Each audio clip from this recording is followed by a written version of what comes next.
Today I'm going to tell you about a 2015 French drama called One Wild Moment. The best friends, the Frenchmen Antoine and Laurent, along with their children, 18-year-old Marie and 17-year-old Launa, come to vacation in Corsica. While the men indulge in memories of their youth, the girls put on headphones so as not to hear the same stories for the 1000th time. Soon, the quartet arrives at their vacation home, Antoine's ancestral house. But the musty smell, boar heads on the walls, and lack of cell signal leave a less than favorable impression, and the girls immediately let their fathers know. However, the men only recommend the teenagers to try to relax and not be so biased. While Marie and Launa find a dead mouse in their room and ask Laurent to get rid of the rodent, Antoine visits his father's grave at the family cemetery, recalling his strained relationship with his parent in his youth. But the man returns to the house to find a dancing trio cleaning. As soon as the teenagers learn from Antoine that there is cell reception at the ancestral grave, they run there and find that their acquaintances are also on the island. But the girlfriends tearfully beg their fathers to let them stay out until 1:30 in the night, and if the freedom-loving Laurent easily lets the girls go, the conservative Antoine has to go against his principles to fulfill the girls' request. It soon turns out that Antoine has a complex relationship with Marie's mother. Unlike Laurent, who has stopped trying to save his marriage, the man is trying to preserve what he has. After Antoine's neighbor comes to visit, Marie learns that her mother is soon to join them. The girls move to a room where they gossip about a potential vacation romance. Marie isn't looking for complex relationships and views any connection as just fun, while Launa is intent on finding an experienced and confident partner she would want to spend the rest of her life with. The evening comes, and the teenagers head off to a party at the club, deceiving their fathers, while the men in the kitchen discuss who among the parents should be responsible for the girls' safety and how. Then the friends move outside to play pétanque, where Laurent confesses that the divorce has had a major impact on him and Marie, and he's now unsure whether he wants to enter into a relationship with anyone again. Antoine supports his friend, saying that he must definitely find love. But finally, the girls return home, drunk as skunks. Their fathers are outraged and threaten to never let the two go anywhere alone again. But the next morning, the friendly foursome go on a tour to the Canyon of Lovers' Hearts and decide to descend in pairs. Launa is incredibly afraid of heights and falling, so Laurent provides her with backup. Our friend's father appears to her in a completely different light. The brunette begins to flirt with him unabashedly, while Antoine is angry and talking to his wife. As time goes on, it becomes obvious that Launa is quite taken with the manly Laurent. On an evening walk, she asks her father to let her and Marie go to a beach party, and Antoine agrees, appointing his friend as the person responsible for the girls while he himself goes off to chat with a charming pancake seller. Meanwhile, Laurent is making the acquaintance of another beauty, unknowingly causing Launa to become jealous. She practically drags the adults apart on the dance floor and leads her friend's father away from the fatal woman. At the bar, they have a couple of drinks and encounter Marie, who asks her parents to let her go to another festival. Launa decides to seducing Laurent. After a spirited dance, the couple goes for a swim in the sea. With a romantic setting, moonlight, and a young naked woman make Laurent forget about caution and common sense. After Launa kisses him, he succumbs to the charms of the beautiful temptress and possesses her. Afterwards, the girl admits she is in love with Laurent, causing the man to be taken aback. When the heroes approach the house, they are met by an armed Antoine, who is vainly trying to chase wild boars off the property. In the morning, Laurent realizes he has made a terrible mistake, but he is not able to turn back time. But the man tries his hardest to shake off his pesky lover. And on top of that, Marie immediately guesses everything when she sees her friend wearing Laurent's underwear. The blonde looks reproachfully at Launa and her father at breakfast, but they avoid her gaze.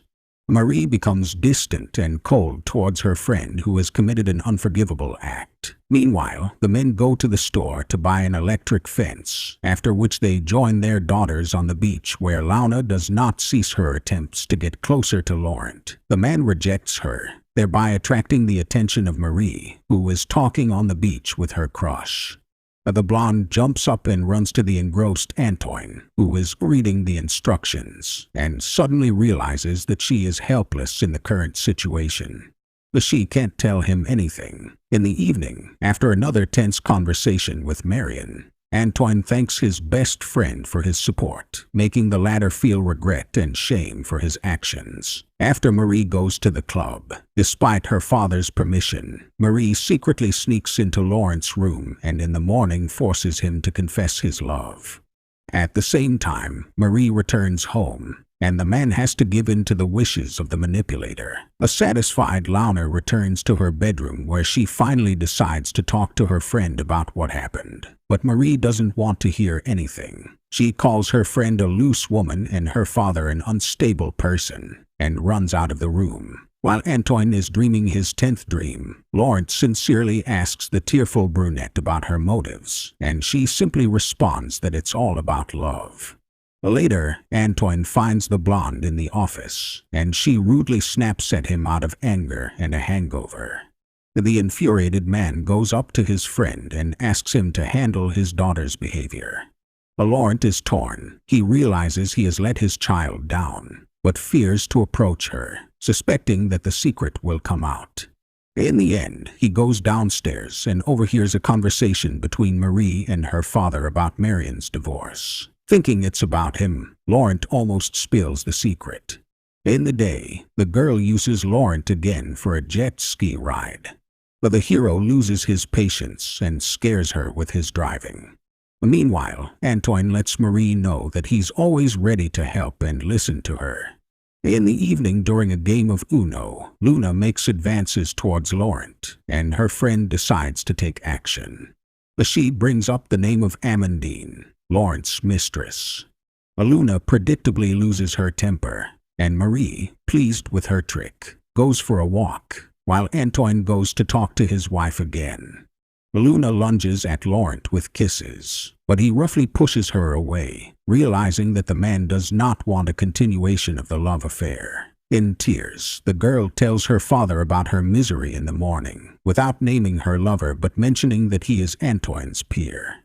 Luna's father is furious, and a scandal breaks out. The instigator of the conversation is meanwhile having breakfast with his daughter downstairs. As soon as the shouts from upstairs reach them, Marie leaves, throwing a cold glance at the man. On one hand, she doesn't want to expose Laurent and cause a scandal. On the other hand, her friend now arouses hatred in her, and her father disgusts her. Antoine is ready to shoot the offender, but it never occurs to him that it could be the family's best friend. Unable to find the cunning seducer of his daughter, in a private conversation, the hero asks Laurent for help in this matter. Some time passes before Antoine realizes that Marie's distant behavior is connected with his daughter's drama. He carefully tries to get the necessary name from the blonde, but the discerning girl refuses to name him. Instead, she mentions that Luna has a phone and transparently hints that the man could check it. As soon as he gets a chance, the worried father takes the opportunity and without a twinge of conscience pulls out his daughter's smartphone from her bag, not noticing the anxious look of Laurent sitting next to him. Predictably, the phone is password protected. After 3 unsuccessful attempts to input it and a few minutes of enlightening speeches from his friend, Antoine gives up. Laurent offers to independently find out the information from the girl at dinner. In the evening, the seductress tests Laurent again, saying that she will post their joint photo on Facebook. But the man asks the girl not to play games and tells her about the situation with the phone. Luna instantly becomes serious and asks her interlocutor if they could be together if there were no societal pressure and if she wasn't her father's daughter. Laurent evasively tells her that it will never happen. Antoine encounters the couple again, gun in hand, causing his friend to get nervous. Laurent posits the theory that Luna made up some details about her lover to draw attention to herself, but Antoine is unswayed. He continues to press his friend, so Laurent suggests that perhaps Luna had a fling with a DJ. The heroes head to a nightclub, and within minutes, Antoine tracks down the offender and beats him up in the bathroom. The barrage of punches stops when the DJ declares that he is not traditionally oriented, and girls do not attract him. Upon returning home, a distraught Antoine hears a suspicious sound in the bushes and, without hesitation, shoots, accidentally killing the neighbor's dog, Lucum. The neighbor comes by in the morning, searching for his four-legged friend, and suggests Antoine organize a boar hunt. Meanwhile, Marie finally tells her father that he is pathetic. On the hunt, Antoine says all the mistakes in his life were due to lies, adding that unlike him, Laurent is an honest man. His friend consoles him, saying that he is mistaken and that everyone has a dark side. Laurent's conscience awakens, he confesses and repents. A fight ensues, after which Antoine leaves his friend in the forest. Meanwhile, Luna apologizes to Marie, saying that she seduced her father, and Laurent is not to blame. Afterward, the friends go to a party. Laurent returns home on foot late at night and immediately begins to pack his things. A morning arrives. The daughters find their injured fathers, but Antoine asks them not to worry, saying that nothing serious happened. All four realize that they finally have nothing more to hide.